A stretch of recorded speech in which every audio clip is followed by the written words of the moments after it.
আপনার কাজের ফিনিশিং মোটামুটি ভালো, কিন্তু কিছুগুলো রিপোর্ট করছে আর কি যে কাজ আপনি নিয়মিত করতেছেন বা আপনার কাজটা ভালো হচ্ছে না, ফিনিশিং ভালো হচ্ছে না। আসসালামু আলাইকুম। আমরা আজ এসেছি রং মিস্ত্রির কাছে।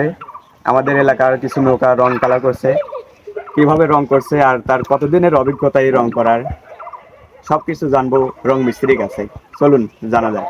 আসসালামু আলাইকুম। দাদা, আপনার এই কাজের অভিজ্ঞতা কতদিন?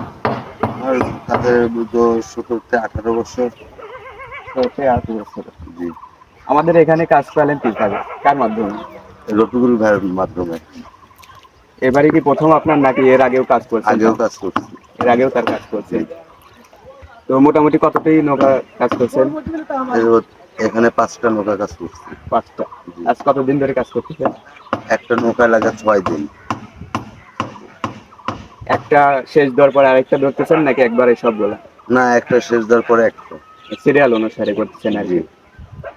তো আপনার কাজে ফিনিশিং মোটামুটি ভালো, কিন্তু কিছুগুলো রিপোর্ট করছে আর কি যে কাজ আপনি নিয়মিত করতেছেন বা আপনার কাজটা ভালো হচ্ছে না, ফিনিশিং ভালো হচ্ছে না।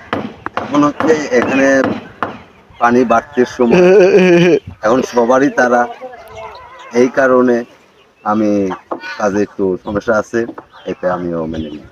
মানে এটা কি আপনার নিজের ব্যর্থতা নাকি না, কাজের কাজে অমনোযোগী? এখন সবারই তারা ওরা, এখন আমার একা মানুষ 5টা নৌকা ট্যাকেল দেওয়া। এই যে একজনের একটা কথা বইলা ওনার কাছে জবাব দেয় এসে এখানে কাজ করছে, তার পানি এখনো পানির ভিতরে নৌকা, আপনি আর ওইটা হচ্ছে শুকনায় আছে। আপনি কাজের লোক বেশি করে নেবেন, এখন হেল্পারের দাম বেশি। মানে আপনার পোষাচ্ছে না আর কি। না, পোষাচ্ছে না তো। যে দামে নিছেন ওই দামে পোষাচ্ছে না। না। তো নৌকা লাগবে বলবেন যে বাড়তি টাকা দেওয়া যাতে, না, এটা সে কন্ট্রাক্ট মাধ্যমে নিছে, মানে তার তারা বাড়তি বাড়তি করবে না। না। আচ্ছা ঠিক আছে ভাইয়া, বিরক্ত করলাম।